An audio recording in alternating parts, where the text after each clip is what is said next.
Gentlemen, welcome back to the Sixers Digest YouTube channel. I'm here with my guy Jacob Moreno today, and we're about to break down why the Philadelphia Sixers will be different this year. So, apologies right up front. They're having a couple technical difficulties here, as we do have a little Phillies background here. But I'm ready to put the Phillies behind us and fully lock in on basketball. So, before we dive fully into this, we have Jacob of SixersCountry on Instagram, as well as the Liberty Line here. Jacob, how are we doing today?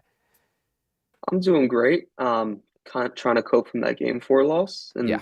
and the background's kind of giving me some trauma. But other than that, I'm ready to talk about the Sixers because I'm absolutely done with the Phillies, and I'm kind of scared that Deshaun Watson might turn the clocks back. So let's just focus on the Sixers right now. Yeah, absolutely. And to throw it to you right off the gate here, my number one thing that I Mhm. want to hit with is I think the Sixers team is different this year. I think from top to bottom, they've rebuilt this roster just about as great as you could possibly hope for. Still some questions to be asked, but my first question to you right off the bat, if I asked to ask you that number one reason why they're going to be different this year, what would your answer be?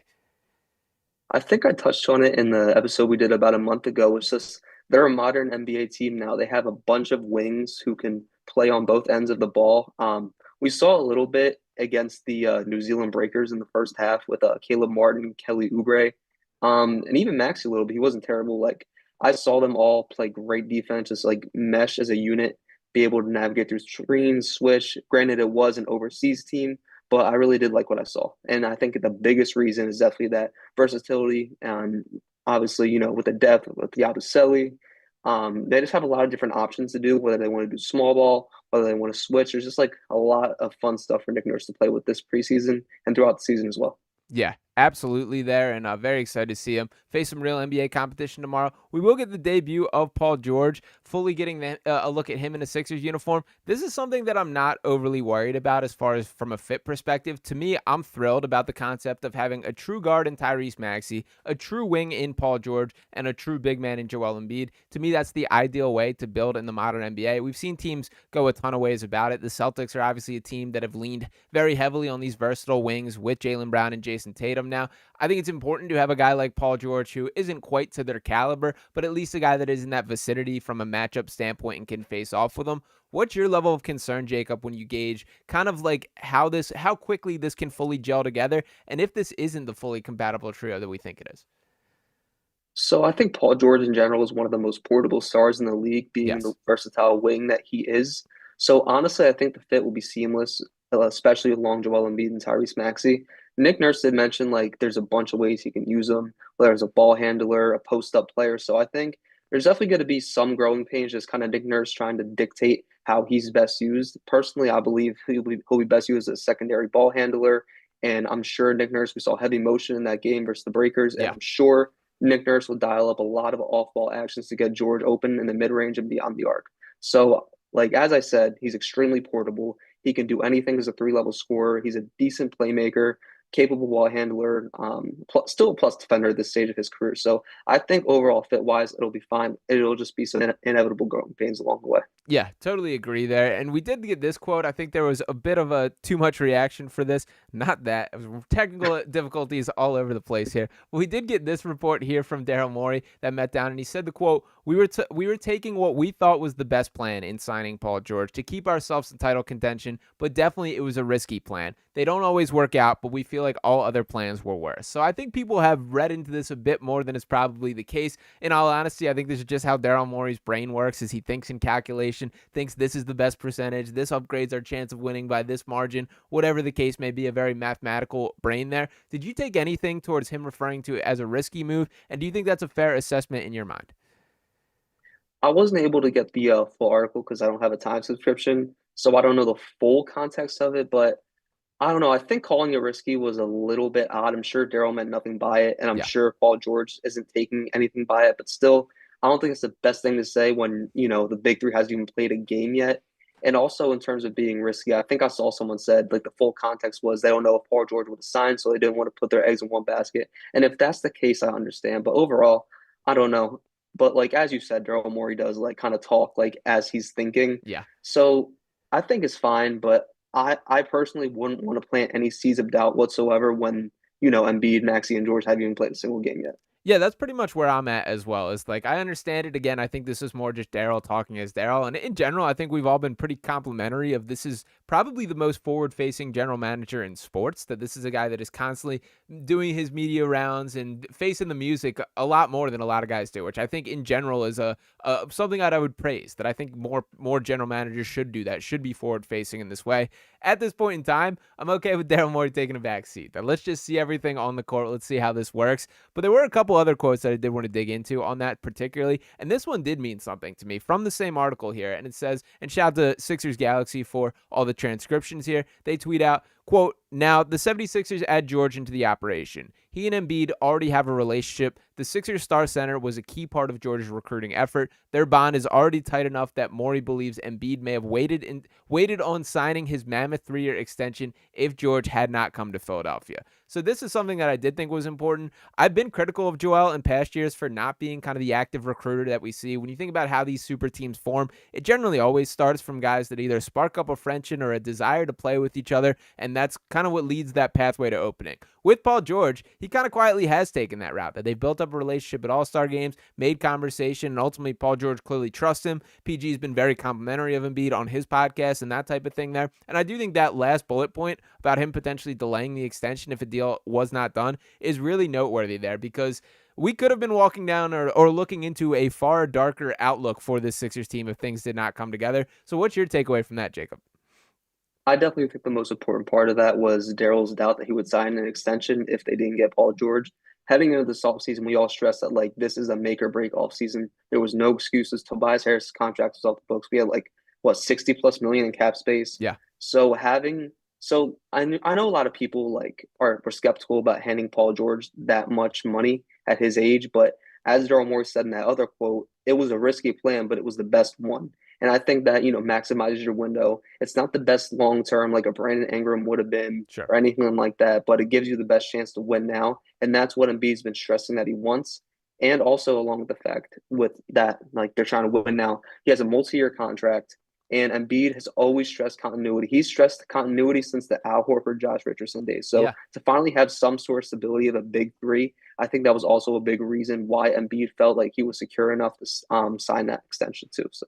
Yeah, absolutely. And now we will see a bit of that continuity, that each of these guys got their bag, got their extension with Paul George, with Joel, with Tyrese Maxey, and still bringing back, I would say, more of the team than is kind of being acknowledged. A guy like Kelly Oubre going to play a huge role and did last year as well. There's Ricky Council going to be in the picture. That there's other pieces that are familiar faces on this roster. Now, I do see in the comments a couple concerns with the Joel Embiid injury status already, and I have seen the quotes from Nick Nurse. They're obviously being very cautious with their game plan this year, even in day one of training camp with him not participating in scrimmages. Now, everyone is on the same page that the goal is to get Joel Embiid to a healthy playoff run. Just give us one opportunity for this guy to be his dominant self when the lights are the brightest. Do you have any sort of concern, Jacob, with how, I guess, careful and calculated they're being with their approach at this point, by the fact that we haven't even started the season yet, and it feels like this is already heavy on everyone's mind?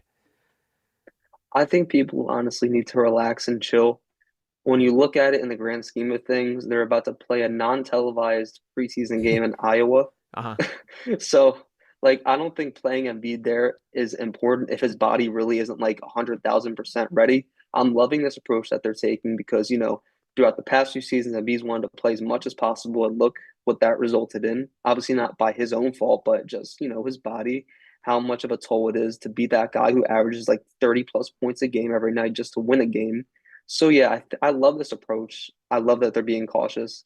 I'm not reporting anything whatsoever, but I would be shocked if he even plays like more than one preseason game for the next like week or ish. So yeah, I like this plan, and I'm interested to see how much it'll be in full effect come the regular season. Yeah. I'm pretty sure you can kind of base this off like Kawhi too. I'm sure like Embiid and Kawhi probably will not play back to backs this season if I had to guess. So I don't know. I think in terms of like the awards, I don't think Embiid cares about that. Obviously, it's a 65 game plus requirement. Um, it's anyone's guess if he reaches that at this point. I would say, I think if he stays healthy, I think he would play at least 60 games, but you never know. Yeah, I think I would take it a step further and think it's unlikely that he does. I think that they're like, even when you look back to last year when he was on that historic tear and truly putting up some of the best numbers of all time on an NBA basketball floor, it was still like he's going to have to play so many of these games throughout. I think that they're going to face this up front and go into the year with the understanding he's probably not getting to that 65 number, and there's no reason to push it. And I do think, to Joel's credit, he's turned a page in his own personal kind of outlook for this, that it doesn't feel like he's chasing these awards or needing to be the guy on an every night basis. That part of the appeal of having guys like Paul George is you can take the night off and allow him to carry the keys to the offense and be that type of guy. So I kind of expect that from Joel this season. And I do think like this is a two-way conversation here, that for starters, the Sixers have not provided the adequate talent to make up for those type of opportunities in which the big fella is not playing. Now, the other side of things, Joel's got to take the gift as well, that he's got to be willing to rely on these guys, both when he's on the court and when he's not. Turning over the keys for those type of nights, taking the smart approach for the long view to make sure you're healthy. And even when there are the games in which you're playing, it's fine if Paul George has it going and you want to rely on it. If Tyrese Maxey has it going, let him take the shine for the night, be that type of guy. So I think this year, one of my expectations for Joel specifically is that he will take a little bit of a scoring reduction this year, that he's not going to be a league leader in score as he was the last 3 seasons, even though last year did not count because of games. I don't need to see that version of Joel Embiid. I would like to see him grow as a playmaker, rely on these guys a little more. So do you think that's fair? And I know you mentioned the motion in Nick Nurse's offense. That's certainly a huge part of this for me, that I do think Embiid's going to operate as a little more Nikola Jokic-like, as the hub of the offense. You even watch the Lakers games that Anthony Davis is kind of doing that in the JJ Redick system in a way that has impressed me early on. So do you think Embiid is going to step into that role, and is that the right lens to look at him through? I definitely think he should. I think he likely will. As far as points per game, I'm sensing like maybe like I'll be like ecstatic with like 29.5 or point 0.7. I think that'd be a great accurate number with George and Maxey in the mix. I think playmaking will like just be a byproduct of playing with two stars. I think teams definitely won't be able to double team and be like they have in the past. Yeah. So him being able to make those reads and sense when there's an open man. Caleb Martin's also big with that too, and Kelly Oubre, both guys who can operate off the ball. And yeah, I think Embiid will definitely make some strides as a playmaker playing next to those two stars. And that'll be so important come the playoffs because as we've seen, he's been struggling, like not so much last year, but in years past, he's definitely struggled to kick out of double teams like we saw in that Boston series in 2020, even in 2023 to a degree. And just like it's always like when elite defenses collapse on him in the postseason, he has historically struggled. So once again, being a part of this big three and having quality role players that you can rely on, I think Embiid will definitely make a playmaking stride. And Mhm. it's all about trust. We've seen it's always been about trust with Embiid. You know, when he lost trust in Simmons, you could tell in the 2021 playoffs. So having guys who he trusts to put the ball in his hands, like Maxey, who he's grown to absolutely love, is so important. And I feel that he trusts George and Nick Nurse as well. Yeah, totally agree there. And that's going to be a big step and something to watch throughout the season as a whole. That I do think that's a fair critique of Joel, is like for those same kind of reasons we're talking about, that you do see him go into hero ball mode or locked in tunnel vision where he's trying to score through double and triple teams, which it's great that he's capable of that, but that's just not the right basketball outlook at all times. So I do want to move on a little bit here. Shout out to Jamal Childs in the chat chiming in saying, "Sup, Mr. Barnard, who is your starting 5 for this Sixers season?" So by all accounts, it does seem like things are trending towards, of course, Tyrese Maxey, Paul George, and Joel Embiid. And then it does seem like it's going to be Caleb Martin and Kelly Oubre as the other 2 spots here. Now, the pros of that, a lot of versatility, a lot of athleticism, the most modernized that I would say that this roster has looked around Joel. But there are some fair concerns there that I don't think a true point guard is on roster. I still have my doubts if Tyrese Maxey is going to be the guy. I understand that, like, when you look around the NBA as a whole, the Sixers aren't the only one facing this issue. And same kind of conversation with the power forward position here, that there's just not that many power forwards that exist anymore in today's NBA. But Jacob, when you think about that starting 5, do you think like the rebounding concerns are legitimate, or do you have one that you would say is a bigger concern with that starting 5? So as for the rebounding, I'm super intrigued to see their season opener against the Bucks because I think it'll be the perfect test in Yeah. game one to see how much of an issue it'll be. I think Embiid will definitely have to emphasize rebounding more. He hasn't really been like an elite rebounder since I want to say like 2018, 2019. So he'll definitely have to crash the glass more. Caleb Martin can almost play like a Josh Hart role where like he like comes crashing in from the perimeter, making all Absolutely. those hustle plays, those offensive boards. So I don't know. I think it will honestly depend on the matchup, but when you're talking about going up a guy like Brooke Lopez, Bobby Portis, Giannis, I think that issue will be put on display a little bit more. But as you said in the modern NBA, a lot of teams don't have true power forwards anymore, so I don't think it's going to be an issue, like as much of an issue as people are stressing it out to be. And another thing that you touched on too is the lack of like a traditional point guard. I think they'll definitely like go through growing pains. I feel like it'll kind of be like a playmaking by like team. Yeah. Like I don't think there'll be like a sole playmaker. Like Maxey's decent. Like he'll definitely need to make some more progress in that. But like he did last season, and I with his work ethic and the way he improves, I completely expect him to take even another leap as a playmaker. We touched on Embiid's earlier. Paul George is a solid secondary ball handler who can find the right man on occasions. So I think it'll be like a playmaking by committee. And I can already see it now. If the offense like fills the click at first, people are going to be paying to start Kyle Lowry. But I feel like in these first few weeks or even months of the season, you just kind of have to let it ride. And if it really is an issue, Daryl Morey can maybe like see if he can pick up a guy who is a little bit better than Kyle Lowry as a playmaker at the deadline. Yeah, I think that's all great points there and spot on.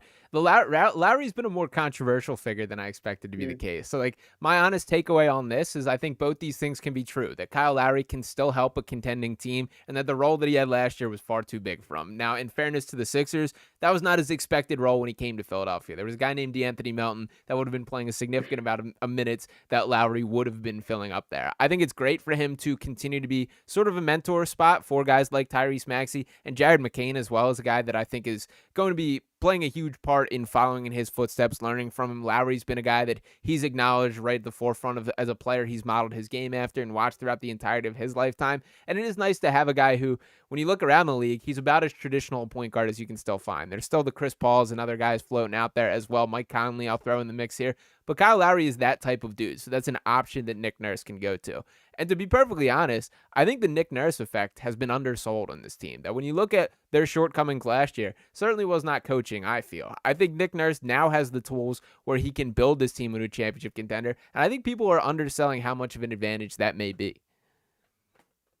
Yeah, I completely agree. I think the Nick Nurse effect, I think it kind of got pushed to the side because the team wasn't healthy for like almost three-fourths of the season. So no, Nick Nurse's coaching and offensive motion and defensive like actions, like they couldn't like really be put on full display because of how undermanned the team was. But as we've said, like he is the most creative coach the Sixers have had in I don't even know when, but I definitely think he'll be able to unlock this team as far as the Cavs last year. In the preseason game we saw Monday, Mhm. like you hear my saw was lagging or something. Yeah, lagged a But little, but you're back. anyways, he was really good in that preseason game. Hmm. Okay, I'm good. I'm good. Hmm. Okay. But yeah, as I was saying, in that preseason game, he looked like a great facilitating guard to have off the bench. We saw him run some pick and rolls really nicely with KJ and Yabusele. Hmm. But I just don't believe he's a starter, and it seems like you agree. But I think Nick Nurse will definitely be able to unlock this offense, especially with three stars on this team. So I'm not too worried about that. And I'm definitely excited to see what Nick Nurse has up his sleeve with a full, healthy, hopefully, roster. Absolutely. And you hit on a guy that I wanted to dig in a little deeper on here in Gershon Yabusele. So a guy that's a bit of a mystery, man. Pretty cool story that obviously he was a first round pick drafted by the Celtics. And if you go back and watch some of his game tape at that point in the NBA, he basically operated as a true big man, that he was a little bit bigger then than he is now. He certainly cut a little weight and looks more athletic. He also was a guy that did not have the perimeter orientation to his game that he currently does as far as a three-point shooter, guy being willing to step outside. Did not make it in the NBA his first go around. Has been overseas for a couple seasons now. Was obviously a star at the Olympics. Played a huge role on that France team. It was not just against Team USA. He popped from start to finish in that Olympic tournament. Was a guy that constantly jumped out every time that I flipped on. And France being the team that I watched the second most to the USA because Victor Wembanyama is such a show there. So I'm very much in on Gershon Yabusele. I liked what I saw from game one of him in the preseason. I will note that he initially checked in at the backup center spot, which is something that I do think is a little bit interesting. I personally would like to him make a push to be that potential true power forward that the Sixers team is missing. I think there's a chance where he can earn an opportunity to be a potential starting power forward on this team if they do need help in that rebounding department. But I want to throw it to you, Jacob, is what's kind of your expectations and what do you think are the X factors within his play for what will dictate Yabusele's role? I thought that game against New Zealand, it was like I just had the question, like, what couldn't he do offensively? It felt Yeah, like he had the complete package. he's I don't think he perfect. attempted too much threes, but he did have a really solid spot up three from the top of the key, I want to say, in the second half. He showed some promise in the short roll, which for anyone who doesn't know, it's like when the point guard gets blitzed and the big man slips a screen. And with that, he did find some like really good cutters And I think it was KJ Martin too. Like he found him, and he did find Lowry in the corner. That didn't result in anything, but his anticipation to play make off the pick and roll was a really cool skill that I didn't necessarily know he had beforehand. And obviously, just as a roll man in general, he was able to get to the rim with ease. He was able to post up smaller defenders when he was in single coverage. So he really just was the complete all around package. And I was really impressed. Granted, it was an overseas team, but I really did like what I saw. Yeah, I agree with you that his basketball feel was way more advanced than I kind of expected to be the case. Like that little dump off pass to KJ Martin underneath, that to me was like that's a high level read for the game and like Mm-hmm. not in your just like your basic skills for what you expect out of a roll man or a guy in kind of his shoes there. So that impressed me a ton. That's something that I think like it's important to make him earn it because obviously he's still an X factor and the guy that we've seen play the least amount of basketball out of all these guys combined that we're speaking about here. So it's gonna be like little by little and obviously a late season addition. But I think Daryl Morey in 2 consecutive years has hit a home run with a late off season addition for a guy a little bit unknown here. Kelly Oubre last year, who of course is well known around the league, but I think outperformed expectations in a major way, certainly by the minimum contract that he is. And I think we're due for the exact same thing with Gershon Yabusele there. So to me, this is a win from a roster construction standpoint because he fits a position of need, adds some depth there. To me, it's a win from your seeking talent out in a place where others are not getting it. And Daryl Morey also went on record saying that he's been trying to bring him over for a couple years now. Who knows if that is true or if that is a little bit flexing your own muscles there, but I do appreciate it either way. And I just think it's like it's cool that they're not leaving any stone unturned because I think in general we've seen some frustrations where the Sixers have rolled through the same collection of the Dwight Howards, DeAndre Jordans, names like this that have been recycled around the league, that it's something new. But I do think like his fit on this team is very clear. And I think for me, that's my number one X factor and guy that I think will outperform expectations from kind of your casual Sixers fan. Do you think that's fair? 100%. What's it called? And like as you said earlier, he could potentially be starting power forward that this team somewhat lacks. Yeah. I think he'll definitely need to prove it, and I don't think he'll be able to go 6 for 6 from the field every single game. I'm sure there'll be growing pains, readjusting from overseas ball to the NBA. But I did like what I saw, and I think he definitely does has potential to be an impact player, whether it's the power forward position or going small. And I think he'll definitely be a guy who's able to translate to the postseason. I feel like we always talk about like how Embiid struggles in the postseason, but I think another big storyline about the Sixers postseason failures is the lack of production around him. And Gershon Yabusele, along with many other additions like Caleb Martin, they're going to be so essential to the postseason because with their skill sets, they can actually thrive in that environment against elite defenses in a Yeah. variety of different situations. Yeah, absolutely. Another great point there. And I'm seeing the comments a lot of love for Reggie Jackson here. So not a guy that we've Oh mentioned yeah, thus yeah, far, but it does feel like I guess this is the way I'll put it for why I think this is telling about this Sixers roster. If you had brought Reggie Jackson, just picked him up and put him on the roster like 2-3 years ago, we're talking about him as the best option off the bench on the entire team. Looking at this current Sixers team, he's probably like the 11th, 12th man, somewhere in that range. And I think that's really telling for the depth that it has. But to throw the question to you directly, how do you feel about Reggie Jackson on this roster and how big of a role do you think he will have overall? It was funny when I was writing my game recap. I was just like kind of like locked in, it was garbage time. It was like midway through the third Hmm. quarter. I look up, I see him hit a three. Then I see him drive.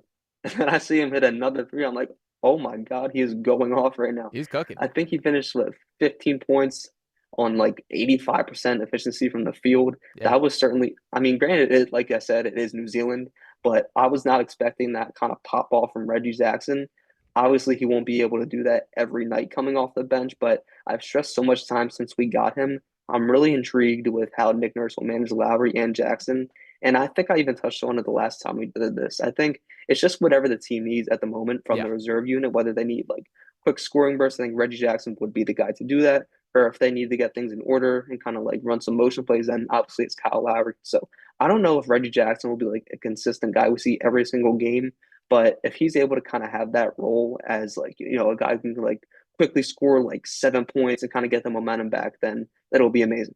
Yeah, and I think for me personally, I think like I have like three games this season that I want to see to be a Reggie Jackson game where he feeling himself, doing his little trot up and down the court, that little skip that he does, letting it fly. That's really what I'm hoping for. And I'll also note there's very clearly a strong relationship between him and Andre Drummond, who is another guy that we have not spoken about yet. That to me is very exciting as far as like you like the good vibes that are around everything. And I do think that's important, particularly because in those nights, those random Reggie Jackson games, they're likely going to be sharing the floor together is kind of what I expect to be the case. So I do think that's cool, but I will say my expectations as a Reggie Jackson guy myself, he's been one of my favorite guys to watch from afar. I do think we're on the very tail end of the Reggie Jackson tour, but I do think it's cool to have that optionality when you compare him to Kyle Lowry, guys with very contrasting styles of play and do very different things as player, but still kind of cut from a similar mold there. Now, I did want to make a quick acknowledgement to shout out Danny Green, who's officially hanging up the basketball sneakers there and heading over to the media realm. Yeah, right off in the sunset,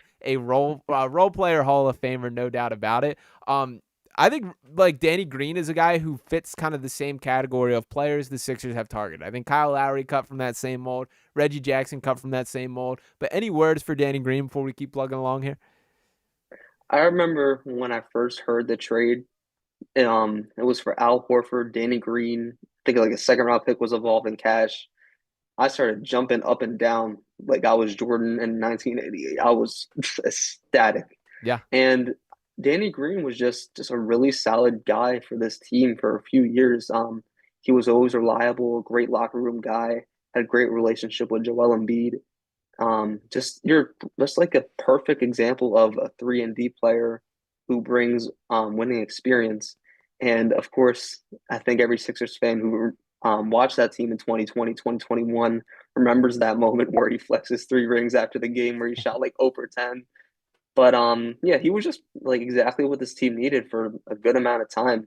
And I wish he could have somehow stayed on this roster as like a reserve. And last season, he didn't end up getting cut. But I really enjoyed his time with the Sixers and in the NBA in general. Being able to win on the Spurs in 2014, the Raptors in 2019, and of course the Lakers in 2020. Just a really great career and like the exact type of career you want as a role player. Yeah, one of 4 players to win rings at 3 different locations, and the Sixers being the only team that he got hurt both playoffs that he was in here. So, of course, how the cookie crumbles there. But shout out to Danny Green. Hopefully retirement treats him well, and I'm sure we'll be seeing plenty of him in the media, which I think is pretty cool there. Now, another quote that I did want to jump into here, this coming from Kelly Oubre Jr., and he says, quote, "The way the pieces were put onto the puzzle, they're all coming together as we get closer to training camp, and you can kind of see glimpses of greatness and glimpses of this organization moving as a family and coming together for a bigger goal." So, for starters, love the Kelly just vibes and, you know, the way that he speaks, the way it is. I did want to ask specifically about Kelly Oubre Jr. What are your expectations for him directly this year? And do you have any kind of concern that like maybe this is a guy that the honeymoon phase might be over a little bit as we head into this season? All right. I hate overreacting to one game, especially a preseason game against a Euro team, but I did not like what I saw offensively. He was taking some crazy contested shots off the dribble, and I don't think that'll be too much of an issue. I think with Paul George will definitely have like less of a role as like an on-ball creator, thank the Lord. But I think Kelly will be like obviously he always brings amazing energy on and off the court. I hope they use him in more of an off-ball role, Yeah. and especially like what we've seen last year, him being used like a backdoor cutter, like a poor man's Aaron Gordon. Yes. I think they should dive into that a lot more, especially with George and Maxey on the floor as well. He'll just like honestly, the best thing for him to be is a complimentary guy who just works off the ball and like is a straight dog off the point of attack defensively. And I hope that's what he does. As far as his actual quote, I think that's exactly what you want to hear, considering the Sixers have like 7 to 8 new players. And you'd love to hear that things are slowly coming together, especially after only a week of training camp and one preseason game under the belt. So yeah, that's my take on that. Yeah, no, I think that's spot on. As far as like the Kelly outlook as a whole, I was really impressed with the version of Kelly Oubre that showed up in Philadelphia last year. I think it was pretty far from what a lot of us were expecting. There was a ton of horror stories out there about him not playing winning basketball or rubbing guys the wrong way in other locations, and we saw none of that. That he was a guy who bought in defensively at a level that I don't think I'd ever seen from him in his career. His athleticism certainly popped, and I think the best version of Kelly Oubre is playing decisive basketball. That it's just see the basket, drive to it, and try and dunk is when I love love where he's at his best. Totally agree with your point about a poor man's Aaron Gordon. And there were a couple stretches where it did feel like there was some backdoor chemistry between him and Joel Embiid, a couple layoffs, a couple little lob opportunities. That's stuff that I definitely think should be continued to be built on. But I guess my bottom line concern is I think it was a wake-up call to Kelly Oubre last year that he was the only player in the NBA to average 20 points per game and then not receive an offer above the veterans minimum, or at least the Sixers initially reported to have offered him more than that, but then the money dried up as free agency played out. So there was not an official contract in front of him that he could sign for more than a veterans minimum at that point. I do think he made some notable changes to his game stylistically, buying in a way that he hadn't in past years. But now he got that contract. Now he does have a little bit of security, and I do think he might be feeling himself a little bit more in year two. Nurse has even said something along the lines of it's a different Kelly Oubre this year, seems way more comfortable, all those types of things. In general, that's great until it's not, and we start seeing heat checks and bad shot selection, all that type of thing. I will say, for this same conversation here, I could see a world where we're talking about the most optimized version of the Sixers lineup being Kelly Oubre off the bench. That as much as I love the confidence in his shot, he shot 31% from three last year. That's not quite good enough in a roster when spacing is always going to be the name of the game when a roster built around a big man, and specifically Joel Embiid here. So what do you think the likelihood as the season goes on that we see Oubre in more of kind of a six-man or off-the-bench role, or do you think he will be in the starting lineup for the foreseeable future? As this roster stands, I do think the best thing to do is start him, but in an ideal world where the Sixers either have like a playmaking point guard or like a true power forward, I think he should come off the bench. Like naturally, I feel like he would be better as like that spark plug off the Yeah. bench. We even saw that last season and he did thrive in that role. I just don't see a world where he like, there's three stars on the floor. There's Embiid, there's George and Maxey, then Kelly Oubre thinks he can just jack up threes and try to dunk over three people. Like, I just don't think that can happen. And another thing, as you touched on, spacing, he'll definitely have to improve his 3-point shot. As you said, 31% last year. I think I did see him say he did work on his shot over the summer along with KJ Martin, which is Yeah. also great. Another interesting storyline. But as for Kelly Oubre, he'll definitely need to be more consistent from that range. Otherwise, it might get a little bit ugly because Caleb Martin, while he is a capable shooter, I wouldn't say he's in that like elite tier. So yeah, the spacing is a little bit of a question mark, but when you have guys who like collapse the paint like Maxey and Embiid and even Paul George, I don't think it'll be an insane issue, but still it's definitely something to monitor. Yeah, and you're going to get better looks, particularly those two, Caleb Martin and Kelly Oubre there. You're going to get as good of looks as you could ask for at the NBA level when you're playing around this trio of stars. And like, particularly with Joel, we see the gravity of double teams and triple teams that he commands, that the shots will be there. You just got to knock them down. And for Martin specifically, we're going to have to live with the ebbs and the flows a little bit. I don't know if the Sixers fan base as a whole is entirely prepped for. There will be stretches of time in which Caleb Martin cannot miss a shot and is absolutely red hot. And then there will be stretches in which it's the opposite there. He's very streaky as a shooter, and to his credit, he's had his best moments when the lights have been the brightest in the playoffs, and mostly against the Celtics, which is all great news here. But it is something that I would say buckle up and be ready for some of the ebbs and flows.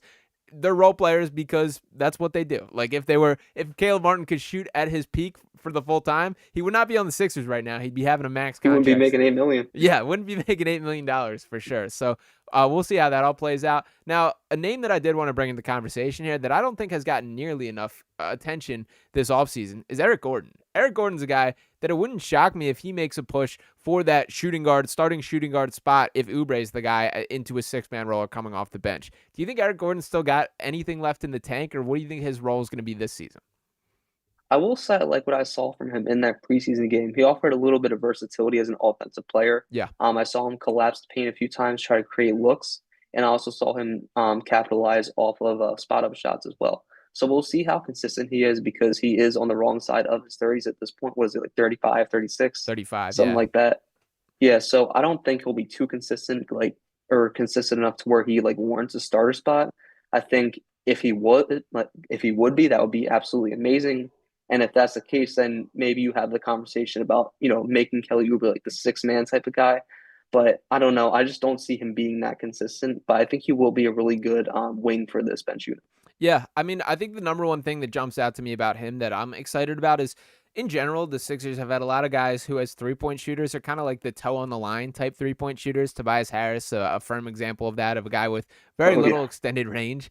Eric Gordon will let it fly from basically wherever. That if he's 4 feet Mhm. from beyond the 3-point line, he will shoot it. If he's a couple feet deep from beyond the arc, he'll still let it fly. I do think that's important from a spacing aspect of, for starters, having the guts and obviously being capable of knocking it down is the most important thing there. But that just opens things up a little bit more than can be the case. And I do think there will be situations in which that's a huge asset for the Sixers team. So I was impressed with what I saw from Eric Gordon last year in the Suns uniform. Started, I believe, 23 games for him out of the 68 that he did play. So still a guy that's still logging significant minutes, averaged 11 points per game last year. I thought he still had a decent pop to him, and I'm not going to say age is just a number because it does mean more than that in the world of sports, but I think there's something there a little bit more than I would say the general consensus of Sixers fans have given him credit. So I'll just say I'm personally not counting Eric Gordon out for playing a regular role in the Sixers team.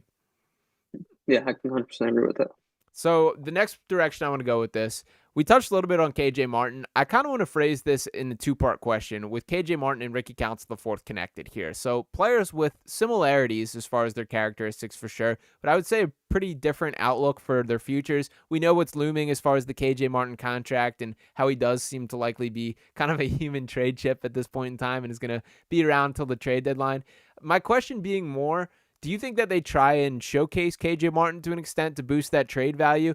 How much do you think that eats into Ricky Council the fourth? And just kind of looking at each of these two as players, where do you think kind of the difference between them is? I think as far as the difference between them, I think Ricky is a much better transition player at this point in his career. We saw, I think he scored like 14 points, and like if not all of them came from transition or at least like early offense. So I think, yeah, definitely a better transition player, more explosive finisher. I will say I think KJ Barnes better suited for playoff basketball and like in more of a half court setting as it stands. We didn't get to see too much of his 3-point shot. He said he did work like all summer with a shoot like an elbow or something like that, like a Yeah. specialist. So I'm really interested to see if that 3-point shooting translates. But as far as who should get the minutes, I think it's a really interesting question that like I don't have a clear answer on right now. I think we just have to really see in the regular season. I think if to win now, I would probably lean towards KJ more just because Ricky, while he has a lot of talent, probably has a higher ceiling than KJ. I think he's a really raw prospect even now in his career. I think he still has room to grow, but he definitely should have a place in the rotation, at least a lot more than what he did last season. But if you're like talking playoffs, I would definitely go KJ. I don't know if they probably will try to showcase him a little bit, especially if that 3-point shot's clicking up his value. But then it kind of brings the question, if he is a guy who's shooting like maybe like 40% from the corner or something like that, and like is a really like good back cutter and like capable defender, do you want to trade him at that point? Yeah. I think that's a great point there that, like, no, he's not perfect, but I think the general consensus around Sixers fans is probably more negative on KJ Martin than it deserves. That I do think there's positive characteristics in his game. He's still only 23 years old, a guy that has really good feel as a cutter and off the short roll, which are things that I think are going to be pretty heavily utilized in the Sixers offense this year. So curious if that kind of opens up the door for an opportunity for him. Very athletic, a guy that will go up and dunk it, can catch alley-oops, works the baseline as far as a cutter really well. So he's not a zero in the way that I think sometimes he's talked about. And if he does turn himself into an adequate or league average 3-point shooter, I do think his like overall outlook as an NBA player changes pretty drastically there. So I'm with you that I'm not fully shutting the door on that and think there's at least a possibility that that could be the case there. And we'll be rooting for him for sure. So shout out to KJ Martin. Shout out to you for getting your money to a little extra money, the way things worked out there. So very excited about how things could play out for each of these guys. Now, another question I did want to swing to you, Jacob. We got this quote here from Tim Bontemps on the Hoop Collective saying that the Sixers have a deeper roster than the Knicks do, and they started the summer off with one player under contract. So obviously the Knicks have been one of the busiest team across the NBA offseason, adding Mikal Bridges and most recently trading for Karl Anthony Towns. I want to ask your thoughts. Do you think it's true the Sixers have more depth? And really, how much does the Karl Anthony Towns trade change your thoughts on how intimidating this Knicks team is? So I think the Sixers definitely have more depth, but that doesn't necessarily mean that they're the better team. As it Mm-hmm. stands right now, I think they're kind of on equal ground. I will say if they had to play them in the playoffs fully healthy, that defensive wing duo of OG Anunoby and Mikal Bridges would scare me a little bit, especially with Josh Hart and Miles McBride as well. Especially because, Paul George, a guy who was moving up there in age, that same shot creation and athleticism might not be there that late into the season. And at that point, everyone inevitably has some sort of injury to a degree. So I guess the Knicks defense does scare me a bit, but As far as, like Embiid going against Karl Anthony Towns, I'm not too worried there. Yeah. But the Knicks have a lot to play around with defensively, and Tom Thibodeau is a perfect guy to do that, which would make them a very difficult matchup, probably even more so than last season. As far as the Karl Anthony Towns race for the Knicks, I like what he gives as a perimeter shooter. It allows him to go five out, allows Jalen Brunson to do whatever he wants in the mid range and the paint, especially off the pick and roll. Their defense definitely takes a hit with him as the center, but like I said, they have like such a stacked personnel that it kind of like masks that in a sense. Yeah. So yeah, I think it definitely makes them better, but I don't know if it raises their ceiling too much. I don't know, like it doesn't make them better than Boston or even like Oklahoma City for that matter. So it made them better, but only marginally, I would say. Yeah, one of the more shocking moves that I can remember in NBA history, for starters, like from a Timberwolves perspective, you're coming off your best season in decades as a franchise, and it does feel like you've finally taken those next steps to being a relevant team competing for a championship, and then to blow it up to a pretty significant extent. Now, I get the financial implications here. Obviously, the new CBA is having massive implications on how teams are making decisions, and that's really the driving force of this. I feel that you have to get a little bit of flexibility, and I think everyone had come to the realization that this is Anthony Edwards' team, and ultimately you got to kind of prove that with your actions and decisions to a point. So I do think that's what led into it there. But I do feel bad for Karl Anthony Towns from a standpoint of he lived through the darkest days of that franchise and kind of is getting kicked out of the door when things are getting good. And for Julius Randle, I feel a little bit similarly that was a guy that took on the challenge of turning around this Knicks team. And I think, honestly, Jalen Brunson gets some of the flowers that Julius deserves for bringing them out of the dark times that there were some really tough Knicks years that were going on before Randle had that really impressive most improved year. And then things have been trending in the right direction since then. Now, as far as the outlook on the court, I do think the Sixers are the deeper team, but I'm with you that doesn't necessarily mean that they are better. The Karl Anthony Towns trade to me is strange because he's everything that the Knicks haven't been, and that they are this gritty, tough-nosed team that's going to be defense first. That's not Karl Anthony Towns by any means. Now, from a basketball perspective, I do think that he does stretch the floor. There's no denying what an elite shooter he is at his size and just shooter period for it. That is going to be a struggle for the Sixers team as a guy like Joel Embiid does not like operating out on the perimeter and would be much more comfortable being around the rim there. I also think you absolutely have to play Mitchell Robinson in Sixers matchups because you can't leave Karl Anthony Towns on Joel Embiid. And by the way, he'll foul out in approximately 5 minutes if that is the case because there hasn't been enough attention paid to that. I'm also seeing like mostly from the Knicks world of people trying to talk themselves into Karl Anthony Towns being improved as a defender. And you can look into some metrics that if that's what you want to believe, you can find evidence for it.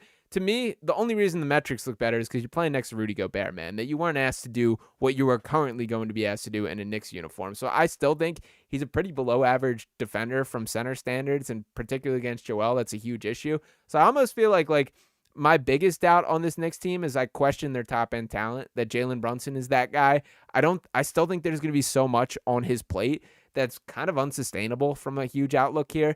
And I don't think spacing was really their issue. Like that wasn't something I saw that really hurt them in a major way last year. So I'm surprised by the move. I don't really know if I feel like it moves like the overall ceiling for either of these teams. If anything, I think it closes the Timberwolves down a little bit. So I'm confused by it, surprised by it. But I think like I'm also looking forward to Karl Anthony Towns being the guy that Joel Embiid gets to play if that is the playoff series there. For sure. And I will say, I don't think that, like I said, I don't think this move makes them like the championship favorite. But as we've seen even in recent history, even though a team is really like championship ready, shaking up the core is sometimes necessary. Like you saw the Celtics in the 2023 offseason trade Marcus Smart or Kristaps. And True. even the 2016 Warriors, they signed KD and they went on to win multiple championships after that. So sometimes you need to shake it up. That's not me calling the Knicks a championship favorite. I repeat, that's not, but yeah. Yeah, no, I think that's fair too. 100%, yeah. Yeah, and you Mhm. mentioned championship contenders there. Would you put the Sixers team in that category? Yes, definitely. Yeah, I absolutely agree there. So kind of building out the hierarchy of the Eastern Conference here. You can't take Boston off the pedestal. They've earned it absolutely that much at this point. To me, they're the clear 1A. Beyond that is where things get a little murky. I personally think the Sixers still deserve the respect as the 2 seed. I would put the Knicks at 3, Bucks at 4, and then I think we can probably Magic 5, Cavs 6 is my initial gut instinct there, although I feel like I'm being a little disrespectful to the Pacers. The East got a lot deeper than it has been, but what's kind of your top, I guess, who would you rank as the biggest contenders in the Eastern Conference? Hold on, actually got my standings predictions. I'll pull up. Oh, perfect. We I'm got not the 100% on these picks after like fourth because, as you said, it is so interchangeable. Hmm. But with number one, I have the Celtics. Yep. I'm going to be very blunt. I think they're going to probably repeat this year. I think that's the harsh reality. I think if anything, if the Sixers match up with them, they'll give them a very competitive series, probably more so 2023. But I just think that's the truth. I hope I'm completely wrong. I wish, but I don't know. Second, I have the Sixers. This is before the cat trade, so I have to fix this. But three, I have the Knicks. For the Bucks, the Bucks are an interesting team because yes, in theory they are contenders, but like they're getting up there in age. Hmm. They have Doc Rivers as the coach who doesn't make in-game adjustments, which are essential in the playoffs. They're old. They lack defensive versatility. Fifth, I originally put Indiana, but I don't know if I love that pick anymore just because that high-paced offense is built for regular season Yeah. success, which is why I put them so high. They're also getting Benedict Mathurin back as well. Love Benedict Mathurin. Six, I have the Magic. I can see them finishing over the Pacers, though, honestly. Magic have a lot of young talent, and I think they'll be able to take another step. I wouldn't call them contenders at all, but I would definitely say they could definitely compete in the Eastern Conference semifinals. And with the KCP addition, I think it's just a really good step forward. Seventh, I have the Cavs, but like I don't feel right putting them at seven. Like they could almost be a top five team. Like I don't know. Like this 5 to 7 range is so ridiculously interchangeable. I don't know. My reason was I'm not too high on the Mobley Jared Allen spacing. I Agreed. think Mobley would definitely have to take strides as a floor spacer, and Darius Garland is a little bit. I feel like they should use him off the ball more than he has been in the past, especially fitting next to Donovan Mitchell. But Kenny Atkinson will have a whole lot to work with, and I'm interested to see how that plays out. Then you have the Heat, and I think that's kind of the solidified top eight. Then it's just playing teams from there. From there, I have the Hawks, Hornets, Pistons, and Bulls. And then obviously Raptors, Wizards, Nets in the lottery area. Yeah, but overall, I would say more competitive East than we were accustomed to overall. So we'll see what happens when everything shakes out for this season. But I do think it's exciting times for the Sixers team, for the NBA as a whole. So Jacob, I do appreciate you hopping on and chopping it up for me. What else you got cooking over at the Liberty Line, Sixers Country, or anything else you got rolling? I do have hopefully I'm writing I read retrospective piece on Embiid's early years in the process. After he signed that extension, I did kind of have some inspiration because it did make me look back thinking like, wow, we're in year 9 of this. Like Crazy. this whole process started when I was like 9 years old. And it really just made me look back like at those early years because, as a 9, 10 year old, you're not like really like knowing what's going on. So I did that. I did get I was able to have the opportunity to interview Mark Zumoff via email. So I got Hell some yeah. quotes from him. So hopefully that'll get up soon. As far as country, I'm just looking forward to covering tomorrow's game. Just kind of keeping it up from there. Updates, consistency, everything like that. Yeah, absolutely. Well, keep crushing it, man. Appreciate you hopping on. That's Thank going you. to do it. Thank you. Yes, sir. That's going to do it for this episode of Sean and Jacob streaming along here on Sixers Digest. So we're going to keep popping these up throughout the season, make these much more regular, starting to finally get back in the swing of things as the season is set to take off. So looking forward to everything that has come. Appreciate each and every one of you guys tuning in and hanging with us in the chat. Make sure you smash that subscribe button if you have not already. Dropping a like on this video and any comments you have below. That is me signing off.